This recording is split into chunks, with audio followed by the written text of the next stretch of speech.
Joko Tingkir. Yang kami hormati Ibu Korimah Atmawati selaku pemateri pada seminar hari ini.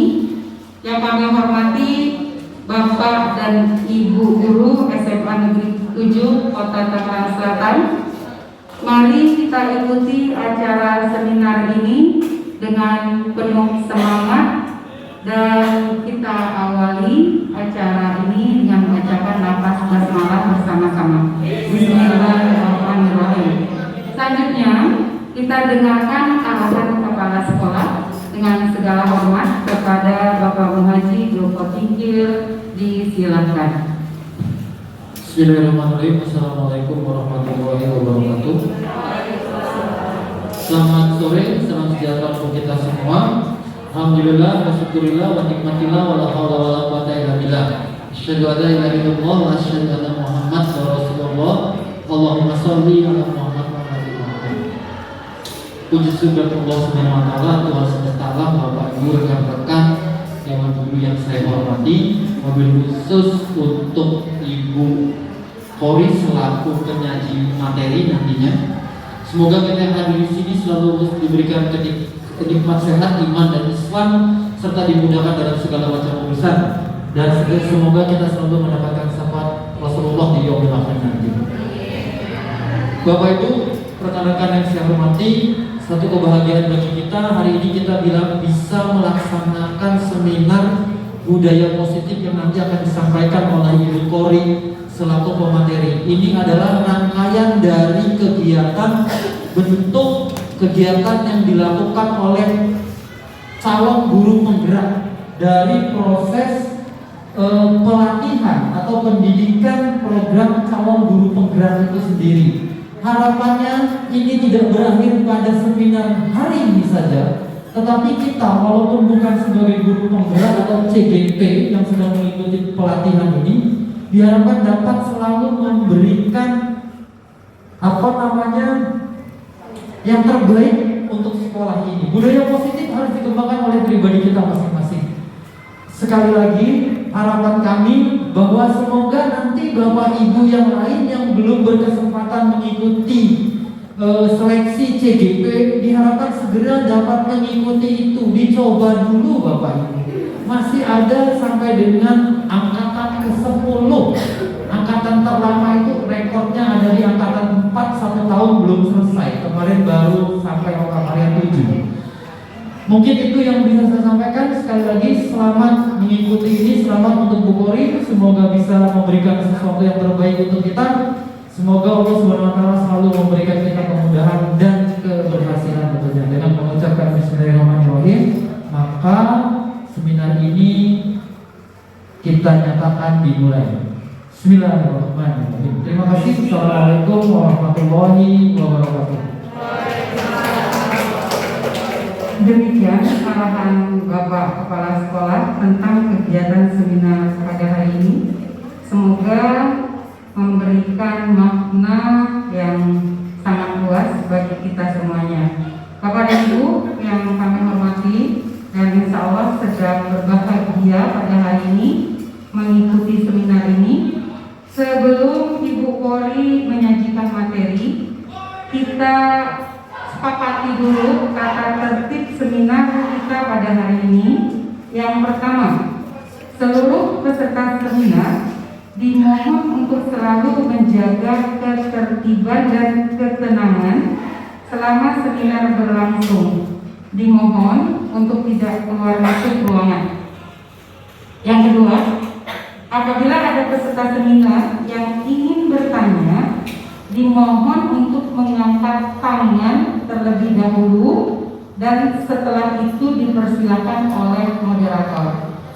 Yang ketiga, setiap termin dibuka 3 pertanyaan dan akan dijawab sekaligus oleh pemateri. Bapak dan Ibu yang berbahagia, kita kasih aplaus bersama untuk penyaji pemateri hari ini, Ibu Korimah Atmawati. Dengan segala hormat kami persilakan. Terima kasih teman-teman. Sebelumnya saya ucapkan juga terima kasih kepada Bapak Jotim, Kepala kepala sekolah yang menyempatkan untuk mengikuti kegiatan ini, kepada Bu Yanti sebagai moderator, dan kepada Bapak Ibu guru hebat semua yang saya sangat cintai atas kehadiran dan waktunya. Kali ini untuk mempersingkat waktu, saya akan mulai memaparkan daripada seminar budaya positif sebagai wujud aksi nyata di sekolah kita tercinta. Nah, mungkin seperti yang sudah dikemukakan oleh Pak Jotim, kali ini bukan karena saya lebih tahu, tapi sebenarnya karena sama-sama kita mungkin sudah pernah membaca atau sudah pernah belajar, dan di sini kita hanya saling sharing saja. Nah, untuk yang pertama kali saya akan memulai dengan tadi tata tertib sudah dibacakan sama Ibu Yatuti ya. Saya akan memulai dengan yang pertama dulu. Filosofi Ki Hajar Dewantara. Bapak Ibu tentu sudah sangat familiar dengan yang pertama kali, kalimat pingarso Songtulodo ing mangyo mamekarso tutmuri handayani. Saya yakin semua yang ada di sini sudah paham, tapi ketika saya hanya mengingatkan saja bahwasanya ketika kita sebagai seorang pemimpin atau kita seorang berada di depan, kita harus mampu memimpin. Ketika kita berada di tengah, kita harus mampu menyemangati, dan ketika kita berada di belakang, kita harus bersifat mendorong. Sebelum saya lanjutkan, Bapak Ibu, yang saya sampaikan kali ini, budaya ini tidak berlaku hanya khusus untuk guru terhadap murid, tidak. Bisa kita lakukan di rumah kita sebagai orang tua dan anak, juga bisa atasan dan bawahan. Jadi itu berlaku umum ya. Nanti sifatnya yang kita paparkan dan kita sampaikan pada kesempatan hari ini bisa berlaku di semua hal atau bidang. Kemudian saya mau merujuk ke filosofi Ki Hajar Dewantara yang kedua, bahwa guru sebagai pamong, tugasnya menuntun murid. Perhatikan kalimat menuntun murid. Ketika kita punya anak balita belum bisa berjalan, pasti tangan kita dibutuhkan sama mereka untuk berpegangan, ya kan? Lalu ketika kita menuntun anak tersebut, menurut Bapak Ibu, anak itu yang ngikutin kita atau kita yang mengikuti langkah kaki anak itu? Anak itu. Bagus ya, terima kasih atas jawabannya. Pasti kita yang mengikuti. Demikian pula kalau anak-anak murid kita mengikuti, kalau anak kita mengikuti kita, bukan menuntun namanya, kita menggeretnya, gitu kan? Artinya kita melakukan pemaksaan. Jadi guru terhadap murid kita harus sama kayak orang tua menuntun anak. Kewajiban kita tidak menggeret atau kita tidak mengekang langkah kakinya. Biarkan siswa-siswa kita itu berekspresi, biarkan mereka itu mengeksplorasi pemahaman mereka, tapi kita hanya mengarahkan ketika mereka mengalami sesuatu yang menyimpang. Kita hanya mengarahkan, namun tidak boleh membebani, tidak boleh mengekang dan seterusnya. Yang ketiga, Bapak Ibu, anomali petani kita harus tahu. Di dalam teori anomali itu kayak sesuatu yang berkebalikan gitu ya. Anomali itu sesuatu yang kalau ilmu fisika berarti anomali artinya apa? Ya kayak sesuatu yang kita tidak terjadi harus terjadi gitu kan, kayak memaksakan. Saya akan menjelaskan anomali petani. Kita anggap sekolah ini adalah ladang sawah kita, teman-teman. Lalu kita sebagai guru adalah petaninya. Nah, murid kita itu bibit yang kita miliki. Berarti kita tidak boleh misalkan diberi bibit jagung berharap tumbuh padi. Namun yang harus kita lakukan adalah bagaimana kita bisa membajak sawah itu, mengolahnya, memupuknya, sehingga si bibit jagung tadi menjadi bibit yang super, yang hibrida, yang bagus. Begitu miris ya Bapak Ibu guru, murid kita datang dari rumah dengan berbagai macam karakter. Dia tidak tidak mau dikatakan gagal, ya enggak. Namun kita tidak tidak boleh memaksakan mereka. Semuanya harus pinter matematika, semua harus pinter fisika, semua harus pinter bahasa Inggris dan seterusnya. Murid-murid itu punya pribadi, karakter yang unik, yang mereka punyai, yang mereka harus kita dukung supaya maju. Intinya seperti itu. Kemudian ada lagi filosofi Ki Hajar Dewantara yang harus kita tahu lagi, yaitu murid sebagai tabula rasa. Tabula rasa, murid bukan tabula rasa. Tabula rasa itu adalah kertas kosong. Kita menganggap murid itu ibarat kertas kosong. Kita bebas mengkreasikan apapun ke murid kita. Itu salah. Jadi menurut filosofi Ki Hajar Dewantara, murid kita itu tidak sesuai dengan teori tabula rasa. Mereka itu sudah dikodratkan sama pencipta, sudah punya garis-garis tipis-tipis yang laku kita sebagai guru justru harus mempertebal apa yang sudah dianugerahkan Tuhan atau Allah kepada siswa-siswi kita.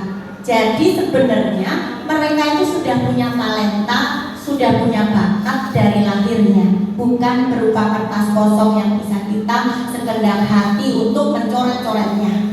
Kemudian kalau fenomena gunung es, Bapak Ibu pernah melihat, saya sebenarnya tadi ada gambar fenomena gunung es, tapi ketika saya cari di slide saya yang ini belum ketemu, ya kita sama-sama tahu saja lah. Gunung es itu ibarat lautan, ya kan? Kemudian ada gunung es yang menjulang, ya. Itu ibarat kemampuan murid kita, si gunung es tadi, yang nampak oleh kita, yang mampu kita ketahui. Ada murid yang kita katakan, maaf dalam tanda kutip ini yang kurang baik, anak kok bodoh banget. Belum tentu Ibu Bapak, karena yang nampak oleh kita itu hanya es yang kelihatan di permukaan, sedangkan potensi anak itu adalah lautan yang selebar itu, yang harus kita gali, yang harus kita bantu anak itu untuk bisa mengeksplor apa sih kemampuannya. Sekitar 12% saja yang nampak oleh kita, sedangkan yang 88% itu masih berada di dalam jiwa masing-masing pribadi anak tersebut. Kemudian ada lagi, saya jelaskan mungkin di sini yang paling menarik Bapak Ibu, trapesium usia. Saya mungkin boleh nanya, ini ada gambar, gambar saya sempat sudah upload, tapi tadi karena buru-buru saya akan mencari lagi. Tahu kan segitiga trapesium bentuknya seperti itu? Ya, dari awal kita lahir 0 tahun, ya kan? Posisi kita mungkin waktu SMA 18 tahun sampai darah sejajarnya itu anggaplah usia kita sekarang. Saya nanya misalkan Miss Wiwi aja deh. Bu Wiwi sekarang umur berapa? Oh, 18. Oke, misal Miss Wiwi 18 tahun. Angkatan dasar kita 45 anggap kita PNS itu pensiun 60 ya. Sesudah itu kita tidak ada aktivitas kecuali kalau kita nanti mengabdikan diri membelajar dan seterusnya ya. Pokoknya tidak ada kegiatan yang kita lakukan seperti aktivitas kita sekarang. Saya mau nanya ke Miss Wiwi, ketika Miss Wiwi sekarang ini udah baru berusia 18, maaf ya 18 tahun ya misalkan, atau ya udahlah nggak usah sekarang aja lah umur 48. Saya nanya Miss Wiwi, pernah nggak atau teringat nggak dengan guru, salah satu guru Miss Wiwi aja yang di SMP? Ya silakan. Baik, usia 18 itu saatnya saya lulus SMA sih Bu Kori. Ya. Yang saya tanyakan Sekarang, kalau sekarang saya ulang lagi pertanyaan saya. Dari lahir sampai umur 40 sekian ini, Miss Wiwi yang Miss Wiwi ingat itu guru apa? Guru biologi. Oke. Boleh diceritakan? Ya, namanya Pak Tatang. Guru biologi. Terus dia itu sangat perfect ya, bersih banget. Ya, terus mohon maaf nih, ada cerita. Jadi satu kelas ini karena Pak Tatang guru biologi kan, saking bersihnya dia tuh manggil kita nggak boleh nggak bersih gitu. Sampai mohon maaf ya, teman saya meninggalnya ini Mr. Clean untuk patah tangannya. Tapi sampai sekarang saya teringatnya beliau saking sangat-sangat bijak ya ketika menyampaikan cerita itu. Sampai ketemu sampai kemarin nih, belum lama 2 bulan 3 bulan lalu seperti ketemu gitu. Masih seperti itu. Satu lagi ada guru saya juga namanya Ibu siapa? Iya deh, bahasa Indonesia. Udah itu aja ceritanya. Oke. Cukup ya, dan nanti kita batasin lagi karena teman-teman kasihan nanti semakin sore. Terima kasih, Bisri, pegang aja nanti buat yang lain. Teman-teman, berarti terima kasih. Mungkin kayak Pak Andika Pras, Bu Zeli dan semua yang hadir di sini, pengalamannya pasti berbeda-beda.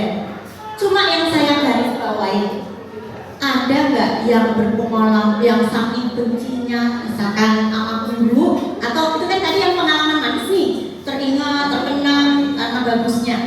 Nah, berarti saya gambarkan dari trapesium tadi, Miss Wiwi umur 48. Peristiwanya ketika itu tak umur berapa?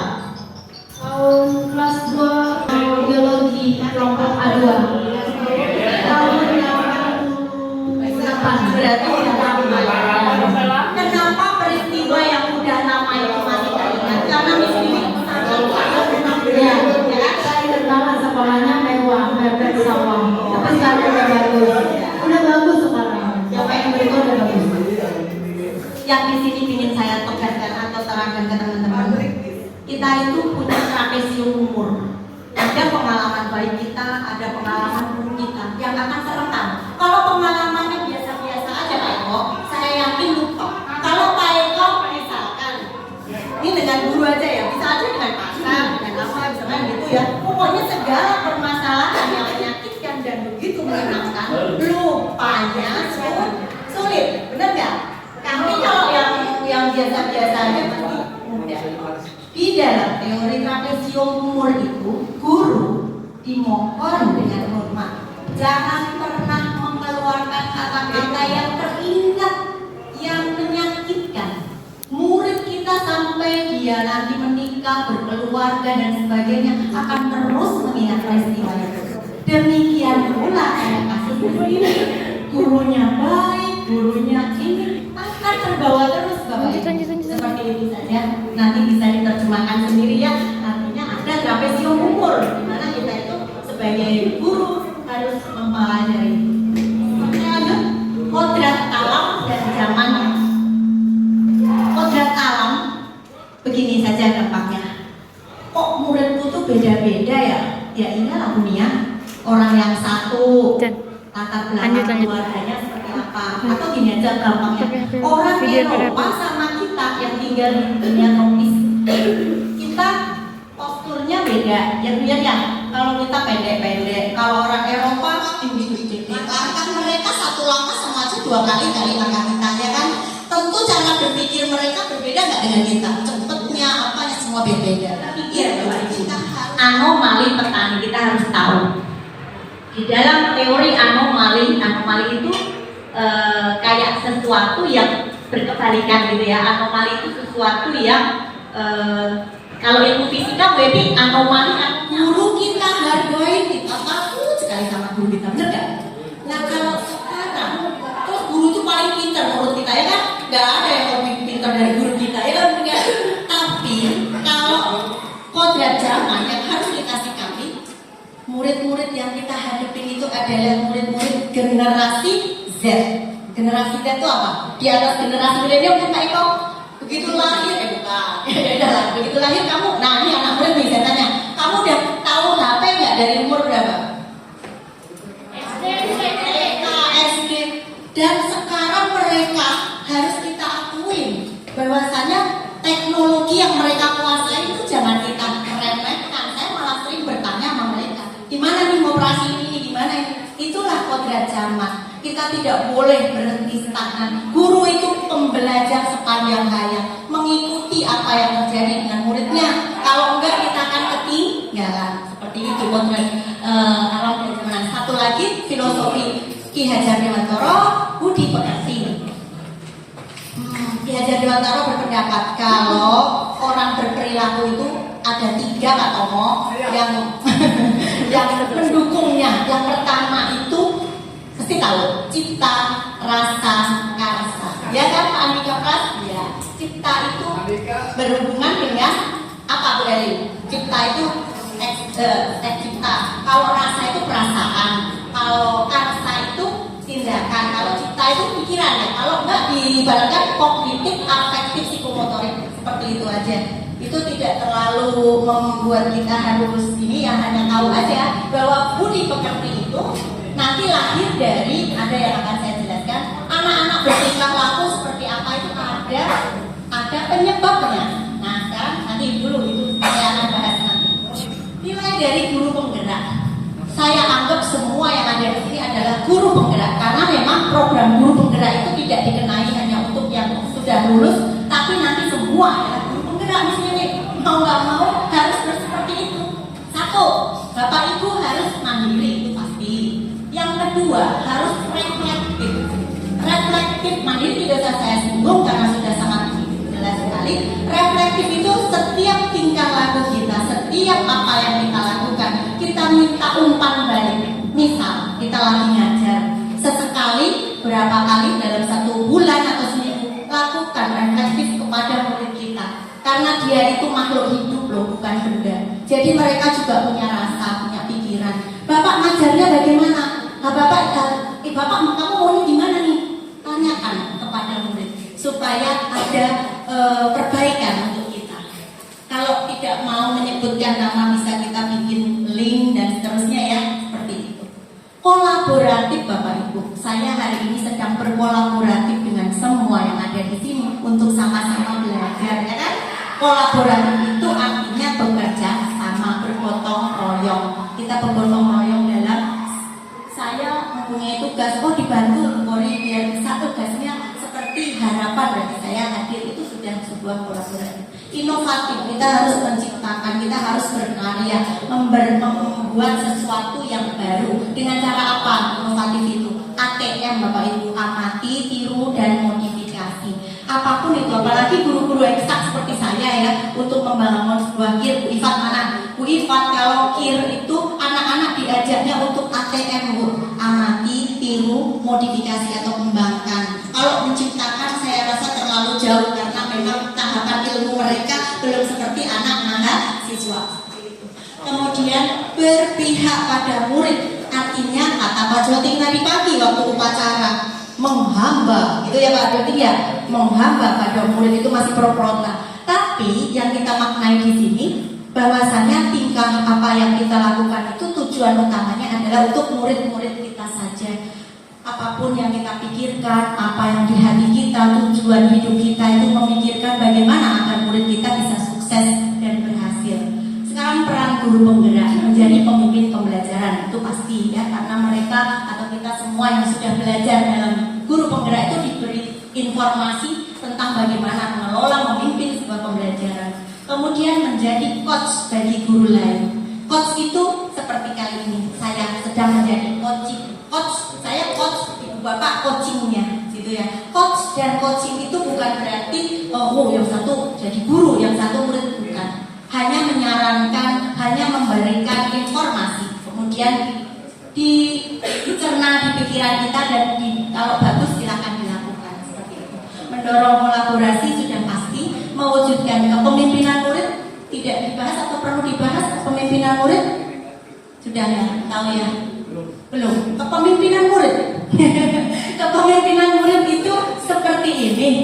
Kita kan kalau di kelas seolah-olah jadi pemimpinnya kan, murid itu ngikutin kita. Sesekali jadikanlah murid itu pemimpin dan kita itu penonton aja di luar. Dalam hal apa? Nah itu kalau Bapak Ibu nyuruh diskusi, terus ada presentasi, itu kan yang mengelola kegiatan semuanya murid yang bersikap sebagai pemimpin kelas. Nah seperti itu contoh kecilnya.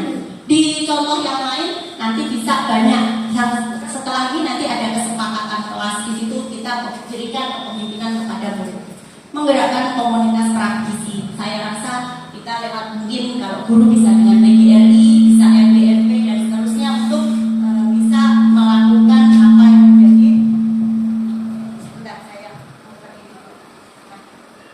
menjadi tujuan daripada pendidikan budaya positif itu yang kita sedang pelajari. Nah, ada berapa itu? Ada 4 hal yang mempengaruhi terbentuknya budaya positif. Budaya positif akan kita harapkan bisa menjadi alat untuk mencapai visi. Visi tahu nggak? Siapa tahu visi? Bu Jeli, visi itu apa? Visi misi foya-foya. Bukan. Ayo Pak, Pak Tomo, visi itu apa? Visi televisi. Lah, Bu Jeli, masuk televisi apa? Tujuan. Kurang 4 lagi. Jadi ada tujuan. Bu Jeli. Kawasan. Apalagi? Ada lagi? Kamu murid. Mau tahu visi itu apa? Tujuan. Boleh. Visi itu apa? Visi itu harapan, cita-cita. Visi. Iya. Artinya kalau kita melakukan sesuatu sudah ada visi dan visi itu sudah kita tanamkan. Contoh ini, apa yang ini aja deh Pak Tomo. Kalau Pak Tomo lagi puasa, melihat kecoa, kadang kan kelihatan kayak coklat gitu kan, karena Pak Tomo udah masuk di hadapan pikiran Pak Tomo makanan karena lapar, ya enggak? Jadi kalau visi kita itu udah seperti itu, udah masuk ke kepala kita, tujuan saya atau harapan saya itu, maka akan kenapa? Maka kita akan semangat mewujudkannya. Nah, di dalam visi ini sebenarnya berkaitan dengan manajerial. Saya tidak akan bahas. Di situ ada teknik bagaimana mencapai visi sebuah sekolah. Namanya saja dengan inquiry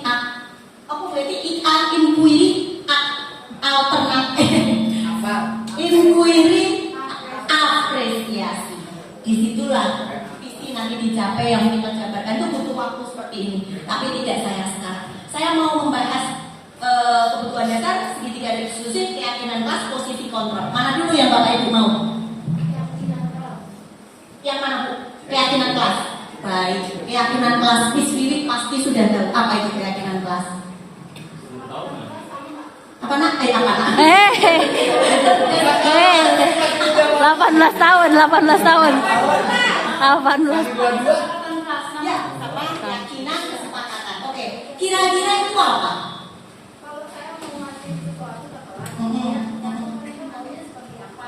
Kayak bikin voting gitu kan. Kelas ini menjadikan seperti apa? Sama nggak? Bikin semacam dari anak-anak itu mengumpulkan ide mereka maunya apa, lalu disepakati aja boleh tidak? Ada beberapa hal yang perlu disepakati. Hari ini murid saya di sini yang saya nilai bagus, nanti habis ini saya tanya sama dari Dimas dan seterusnya. Semua harus aktif murid saya. Bukan murid maksud saya apa ya? Coaching. Saya ulang.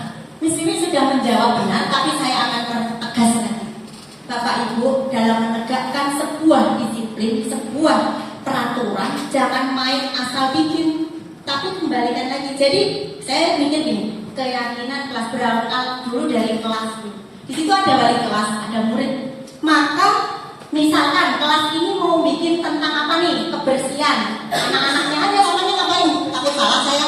Ayo, gitu. Menstabilkan identitas, baru menvalidasi tindakan salah, baru menanyakan keyakinan kelas. Contoh gampang, berantem nih murid, berantem.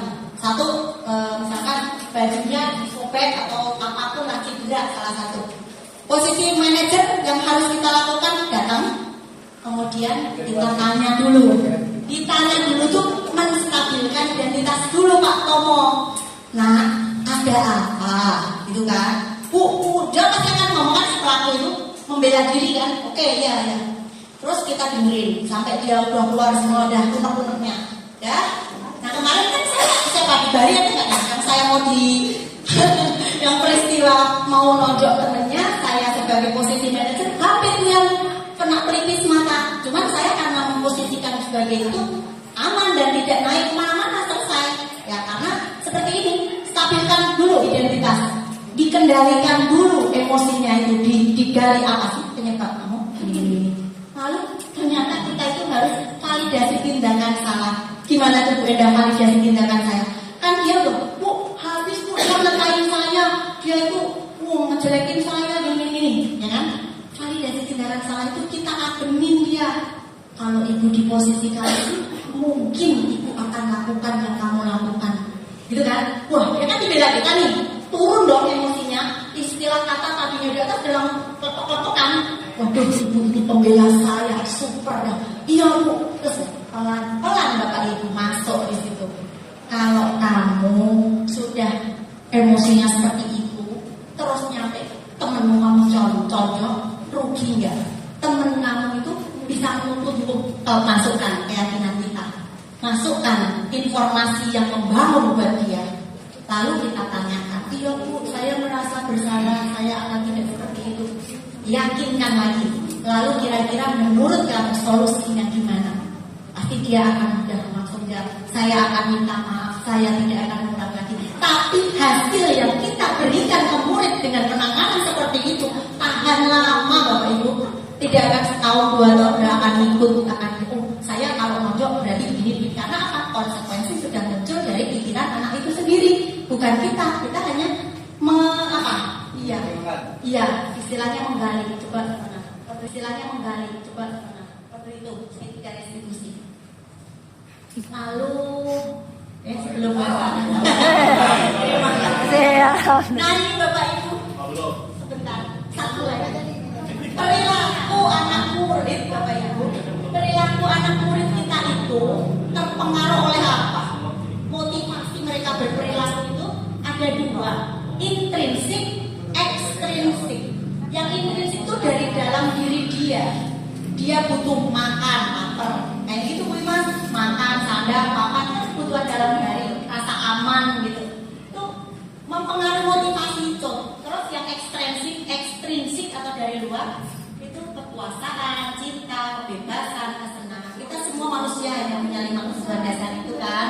Nah, selain ini, kalau boleh saya tambahkan, anak-anak itu berperilaku bisa dari genetika, keturunan ya. Kalau tipenya orang tuanya begitu ya mungkin sedikit banyak genetikanya akan menurun ya kan. Dari adat istiadatnya, dari agamanya itu ada di luar.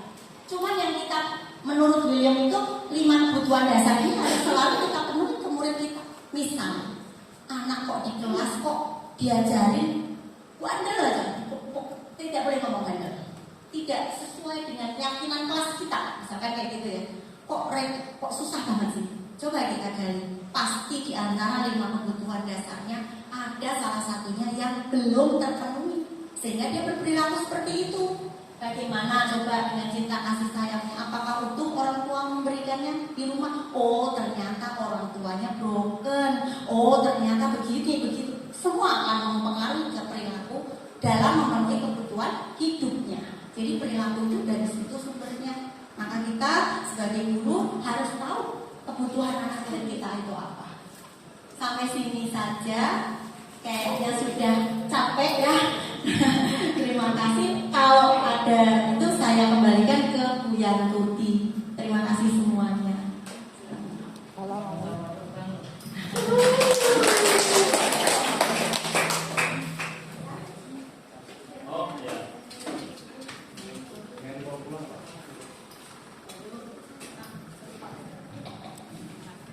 Ya, Bapak dan Ibu, kita kasih sekali lagi buat Ibu Koria Rahmawati.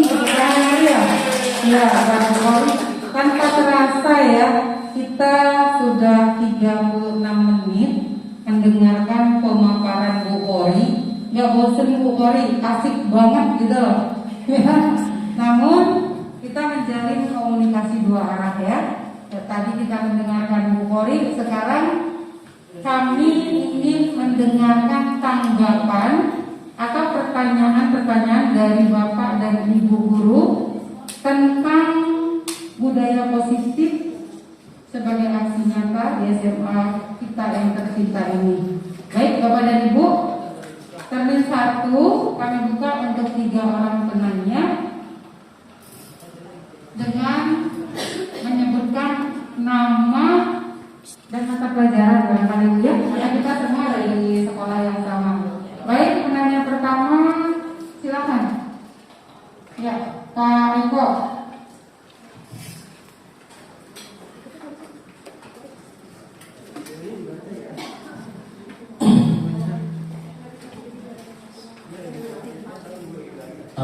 Assalamualaikum warahmatullahi wabarakatuh.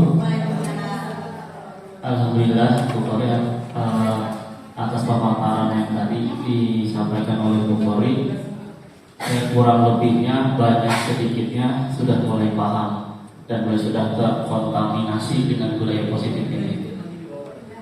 Saya ingin sharing saja Bu Kori, mudah-mudahan nanti Bu Kori bisa menyelesaikan dengan kegiatan budaya positif di sini.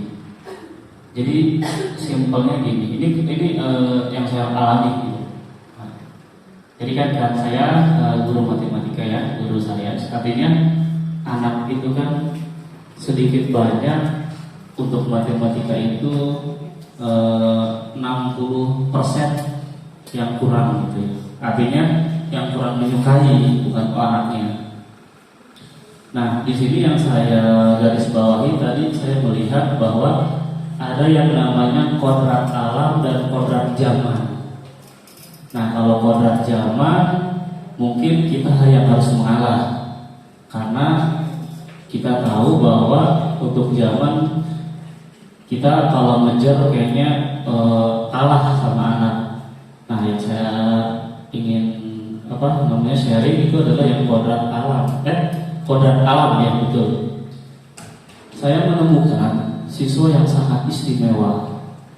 Artinya istimewa ini untuk pelajaran saya khususnya matematika ini sama sekali tidak bisa mengikuti.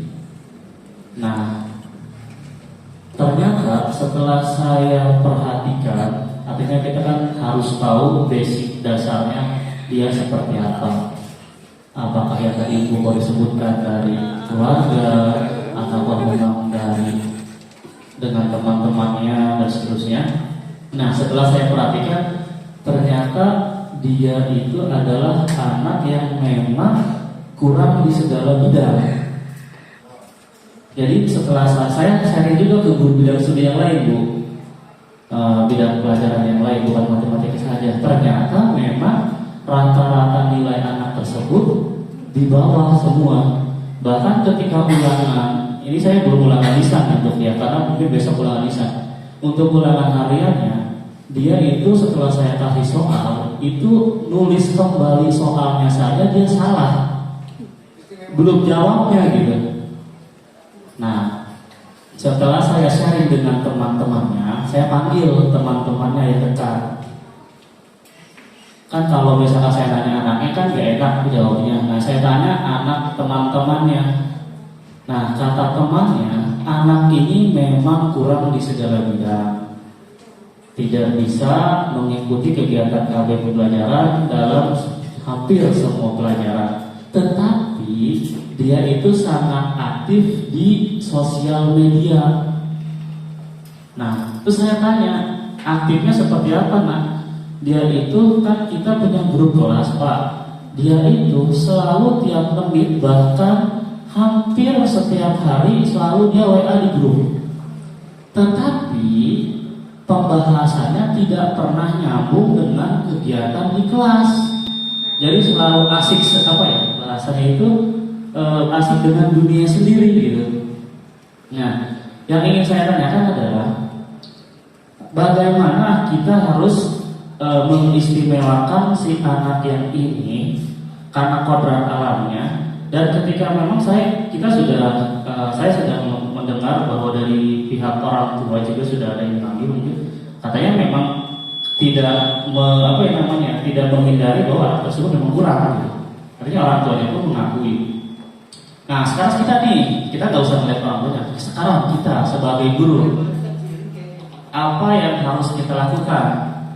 Saya dengar yang takut saya salah ya diluruskan ya, Bu. Katanya kalau untuk anak-anak yang istimewa ini ada kelas khusus gitu. Nah, kalau ada seperti apa, bagaimana untuk di guru penggerak tersebut. Tapi misalkan kalau kita belum siap nih, nah kalau belum siap kan pasti ada di setiap. Nah, itu kita harus kayak gimana untuk budaya positif ini. Ya syukur-syukur saya bisa ngikutin dan bisa ngambil ilmunya gitu. Nanti siapa tahu nanti saya ketika dapat ini tahun yang akan datang sudah tahu oh harus begini begitu. Nah gitu Bu. Paham ya? Ya terima kasih Bu Ori. Mohon maaf kalau saya nggak banyak lebar ya. Terima kasih Bapak saya itu. Assalamualaikum warahmatullahi wabarakatuh. Ya baik Pak Eko, pertanyaannya bisa kita pahami dan juga sudah kita catat ya. Baik, untuk penanya kedua kami persilakan. Ada 3 orang penanya pada termin pertama. Silakan Bapak dan Ibu. Ibu Titi, silakan. Mohon dibantu mic-nya. Terima kasih. Assalamualaikum warahmatullahi wabarakatuh. Mungkin di sini juga sama. Ibu, perkenalan nama dan mata pelajaran apa? Perkenalkan, nama saya Ibu Titi Sudayati, Fakultas Sosiologi dari SMA Negeri Tinggi Tangsel. Maaf, di sini Nama dan nomor. sharing ya betul, mohon maaf. Tadi saya sangat tertarik sekali dengan materi yang Ibu sampaikan, di mana seperti apa guru yang baik ke depannya. Karena mungkin di sini saya yakin karena di ruangan ini semuanya guru senior semua dan sudah tahu berbagai trik atau cara yang digunakan untuk menghadapi siswa. Di sini juga saya akan sedikit berbagi pengalaman ini untuk siswa ya, dimana sering dulu waktu pertama ngajar saya sering menjadi guru yang idealis.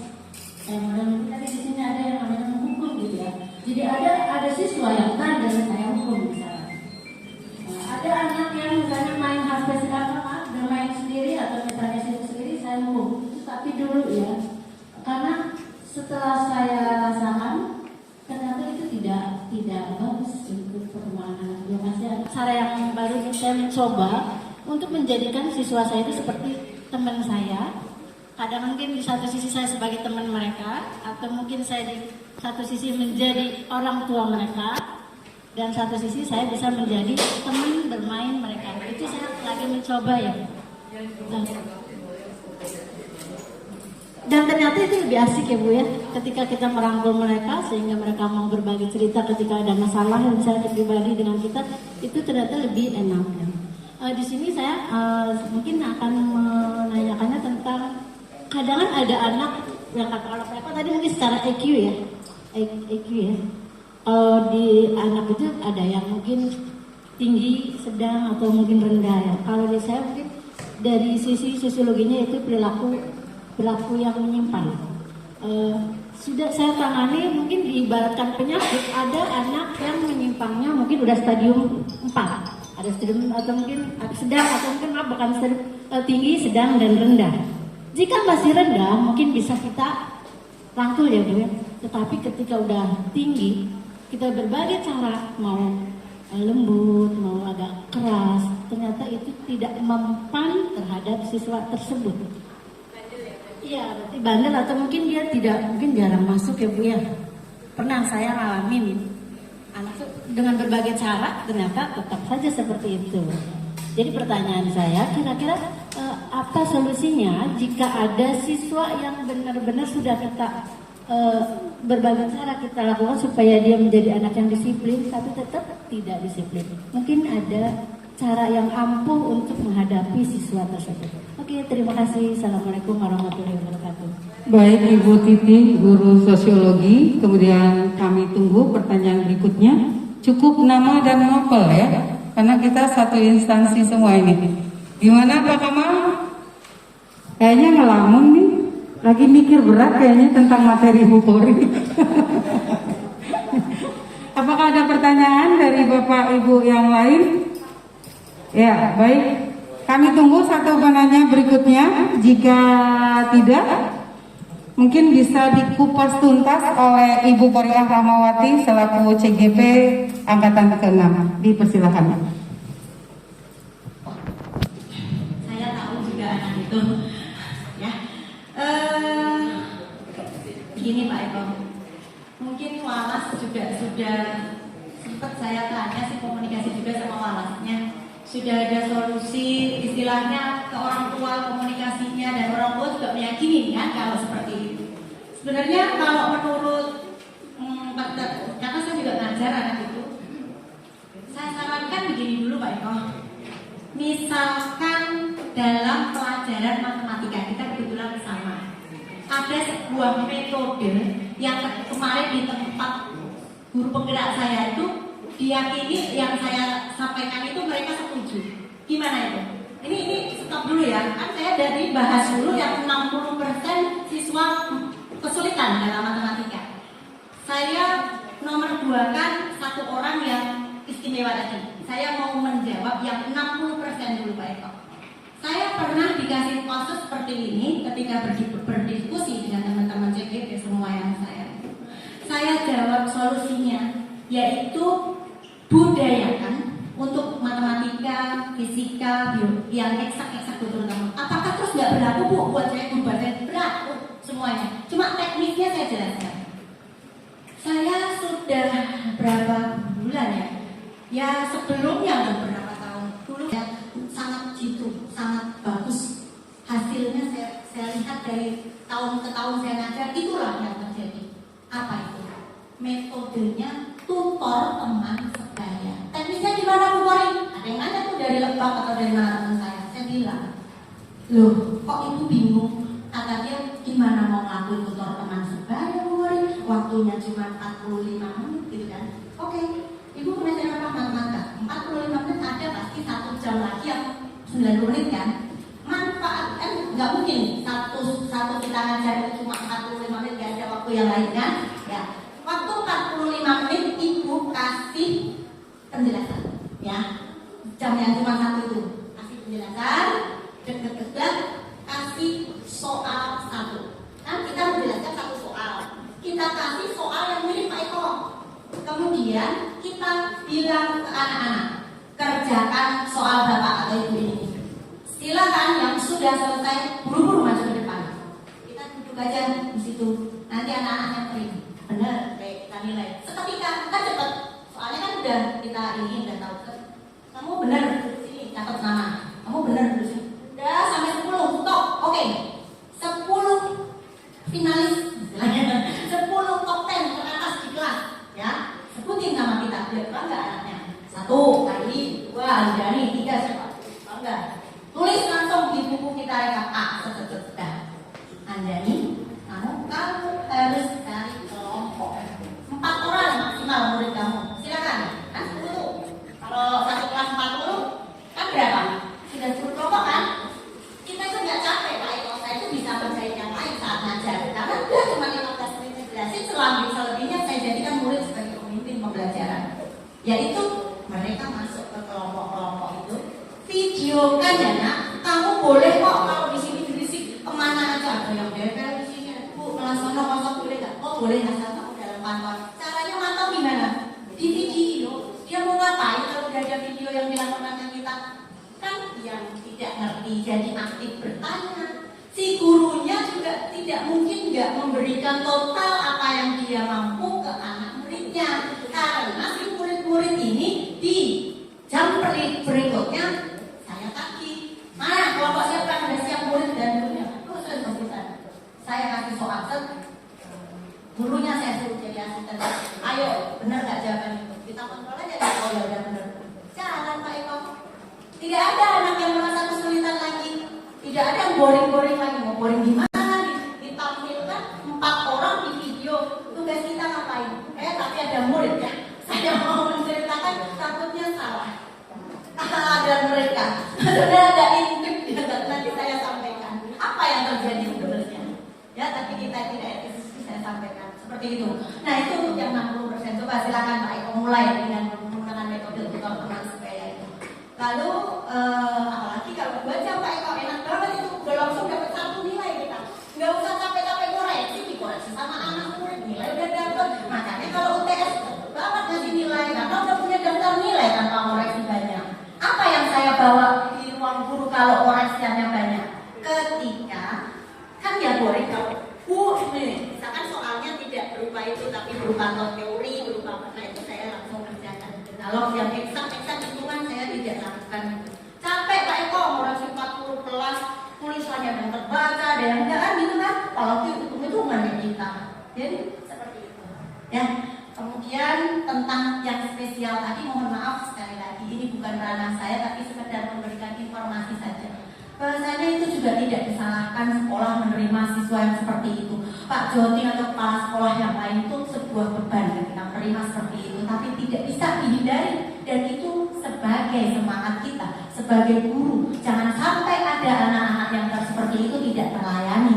Memang benar harusnya ikut ke sekolah khusus, namun tidak juga kita bisa menyalahkan sekolah ini ketika harus menerima dengan terpaksa tanda kutip. Ya, harusnya orang tuanya yang waspada, mawas diri. Oh, anakku seperti itu, apalagi kata wali kelasnya orang tuanya sudah menyadari, kata Pak Iko juga. Harusnya dia yang memikirkan kebaikan untuk putrinya atau putranya.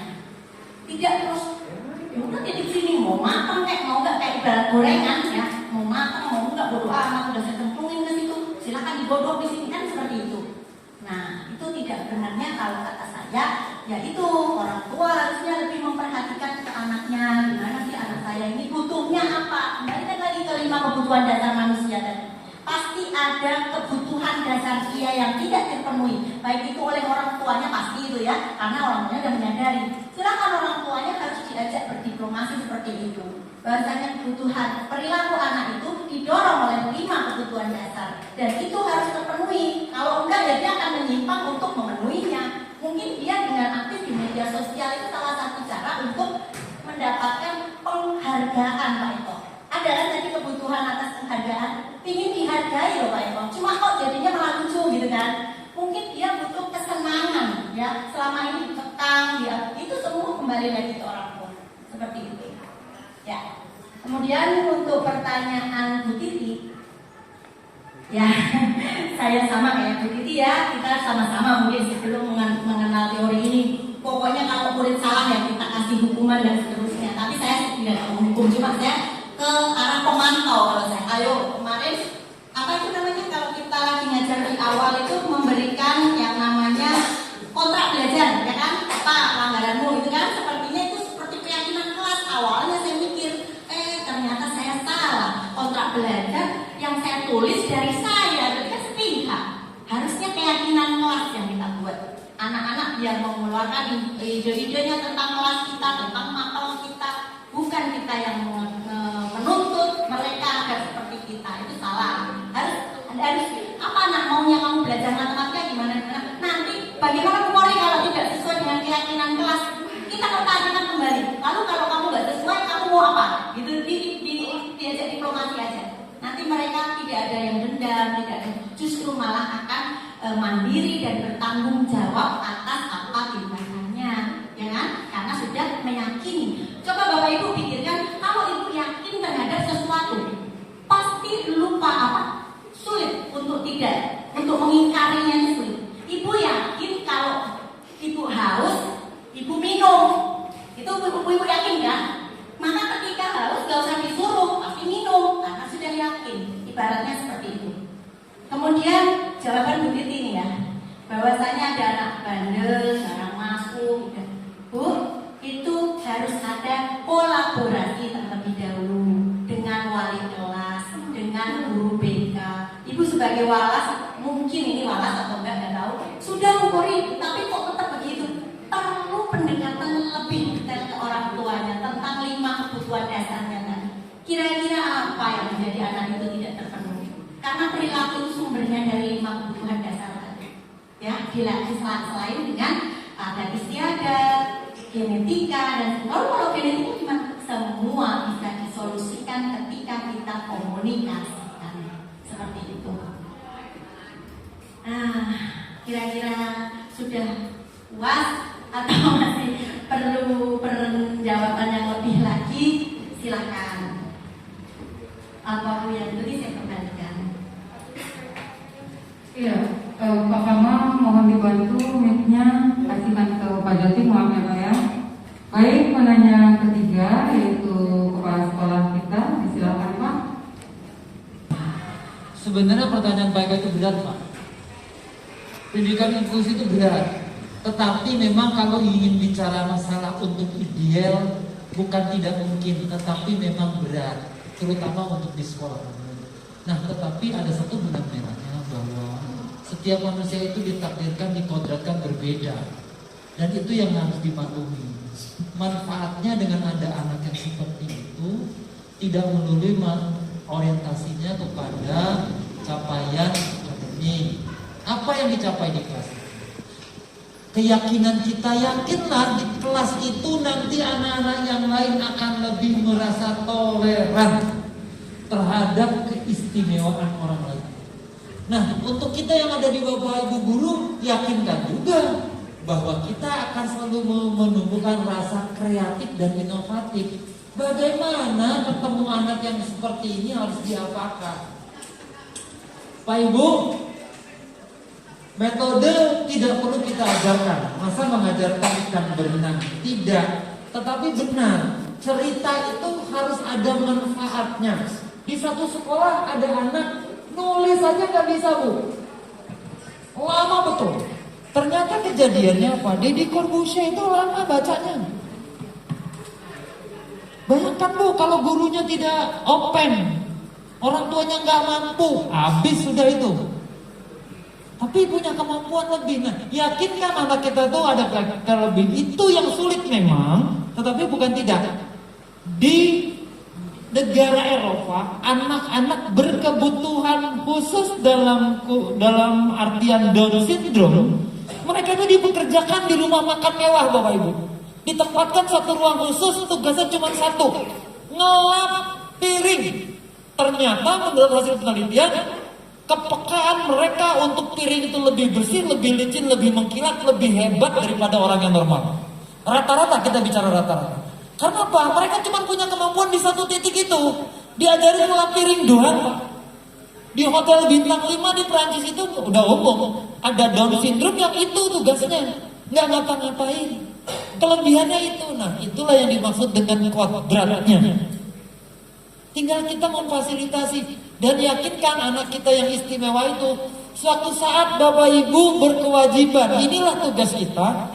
Apa sih kelebihan dia yang dia miliki dari segala macam kekurangan yang dia punya? Dia pasti di satu titik akan sama dengan orang yang lain, minimal itu.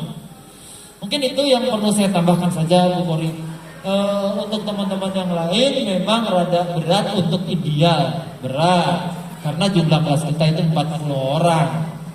Dan kita tidak bisa memilih siswa kita masuk ke SMA 7. Nggak bisa. Untuk ini nggak bisa terima. Bahkan di sekolah itu Bapak Ibu harus tahu, ada juga keharusan menerima anak-anak yang berkebutuhan khusus. Jadi kalau dari awal dia sudah daftar, ini anak saya berkebutuhan khusus, tunanetra atau apa, ya kita terima walaupun kita tidak ada gurunya itu. Sekolah berkewajiban menyediakan seperti itu. Mungkin itu ya teman-teman, silakan berdiskusi cukup bagus. Silakan dilanjutkan. Assalamualaikum warahmatullahi wabarakatuh. SMA Negeri 7 Kota Tangerang Selatan. Menyimak, ya mohon maaf tadi saya agak terlambat karena ada permintaan siswa, kita melayani siswa itu ya. Jadi harus saya layani karena saya sudah janjian duluan, sehingga saya layani dulu baru saya bisa mengikuti. Nah, di sini kan seminar implementasi budaya positif.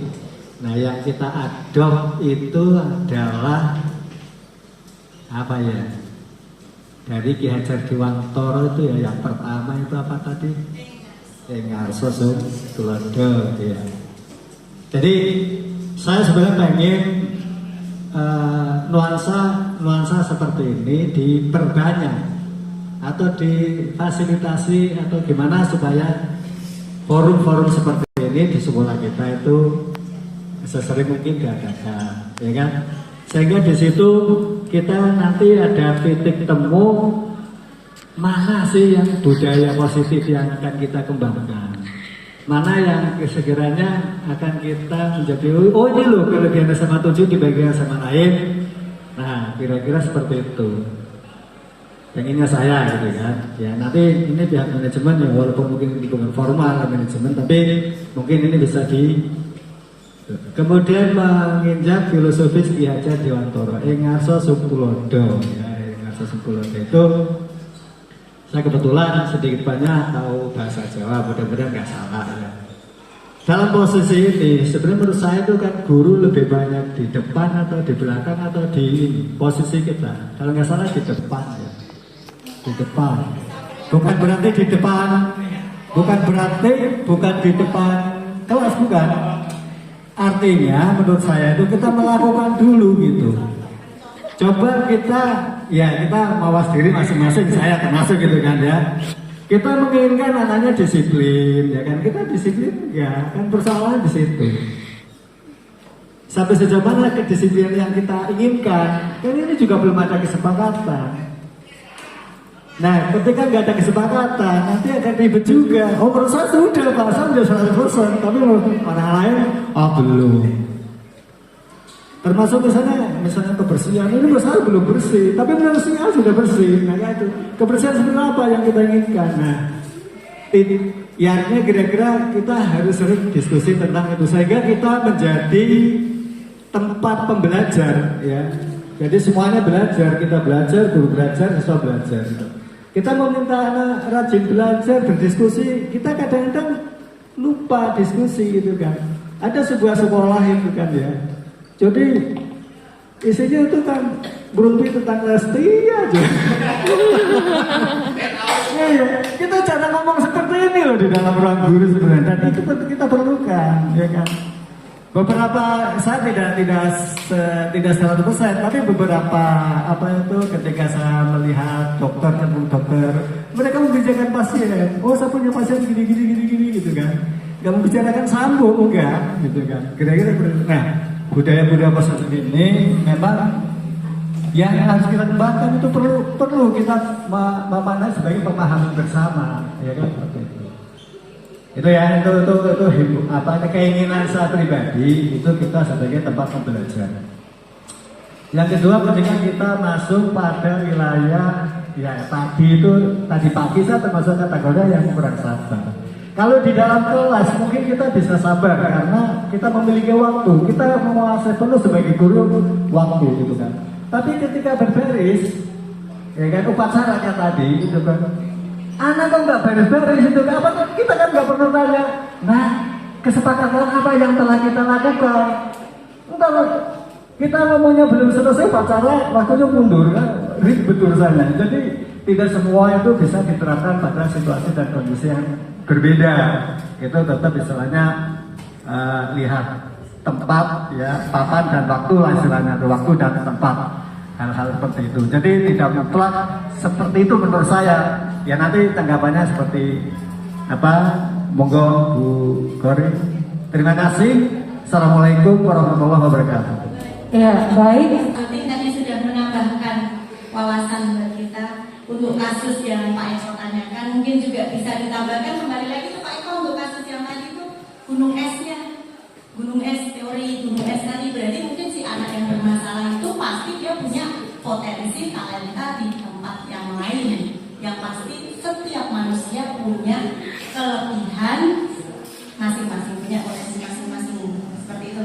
Kemudian untuk menanggapi yang Pak Maulud, terima kasih juga Pak Maulud atas sharing tambahannya. Cuma saya menanggapi kalau yang tentang upacara tadi Pak, wah ini kalau pakai kesepakatan kelas ya lama malah upacara gitu kan. Jadi secara teori seperti tadi saya utarakan itu Pak Maulud, kalau seorang siswa atau kita ya, sudah yakin itu bisa menggerakkan kita. Jadi tujuan tugas kita adalah membuat keyakinan, dari kesepakatan dibuat naik menjadi keyakinan. Kalau sudah yakin, jadi itu di situ anak pasti kalau kita telusuri kebutuhannya apa yang belum terpenuhi, misalkan upacara, berarti saya yakin belum dilakukan kesepakatan kelas tentang upacara hari Senin. Wali kelas bareng-bareng, ayo kamu gimana? Belum disadarkan mereka itu. Kalau kamu lambat turun, gitu kasarannya ya, pasti nanti kepanasan karena semakin siang, kamu semakin banyak yang pingsan. Ayolah, ini kan upacara rutin, jadi kamu harus cepat, ya juga selesainya cepat. Itu saya rasa tidak semuanya dapat. Jadi ada yang kelas kita ini harus secara rumah tangga ya, rumah tangga masing-masing. Yang pemimpin rumah tangganya itu harus punya, setelah tahu seperti ini ya harus punya greget untuk membuat keyakinan kelasnya itu supaya berubah menjadi keyakinan semuanya. Kalau sudah yakin tanpa perintah berjalan seperti itu, Pak. Ya. Terima kasih. Cukup Pak Maulud atau ada lagi? Nanti kita bisa sharing lagi di tempat lain juga. Oke. Gimana teman-teman? Masih cukup ya Bu Kori ya? 70 menit ya?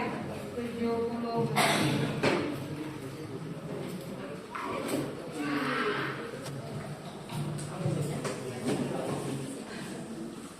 70 menit kita sudah berbincang-bincang dengan Bu Kori ya, dengan 3 orang penanya, dan sudah disambut, dari bersambut nih kata berjawab sudah disambut dengan baik dan sudah dibahas ya Bu Kori ya dengan baik. Mudah-mudahan bisa diterima oleh teman-teman, kemudian juga diperkuat tadi oleh kepala sekolah ya, Bapak dan Ibu.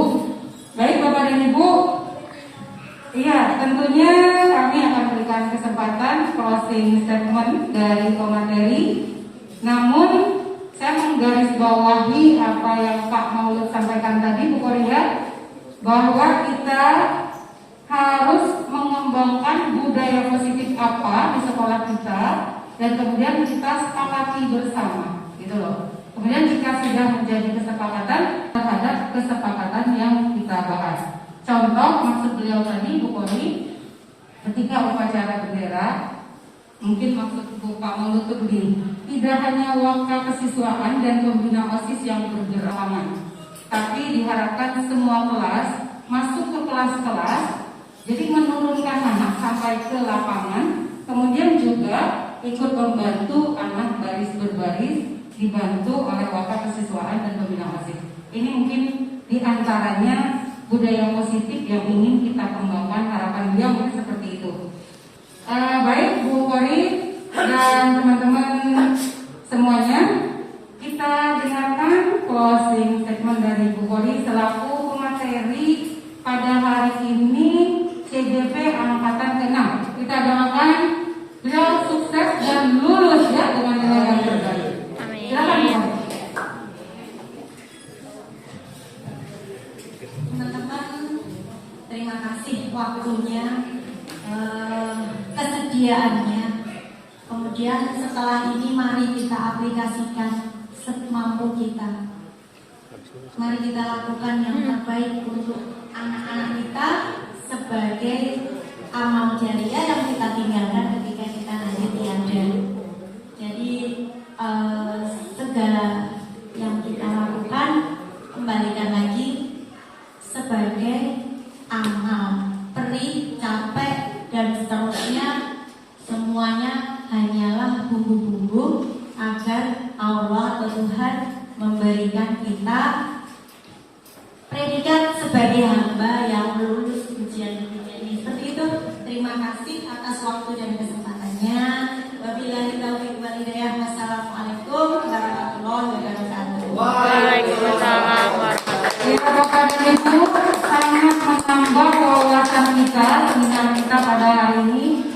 Dan jangan lupa Kamis kita akan bertemu dengan CGP Angkatan ke-6 Ibu Siti Nur Aisyah. Waktu dan tempat ditentukan kemudian. Ya, untuk Bu Kori kita nanti akan sekali lagi. Siapa yang Bu Kori ya Bapak dan Ibu, akhir kata dari kami, terima kasih atas kesediaannya hadir di sini. Makasih banyak, semoga manfaat. Akhir kata dari kami, ihdinas siratal mustaqim. Assalamualaikum warahmatullahi wabarakatuh.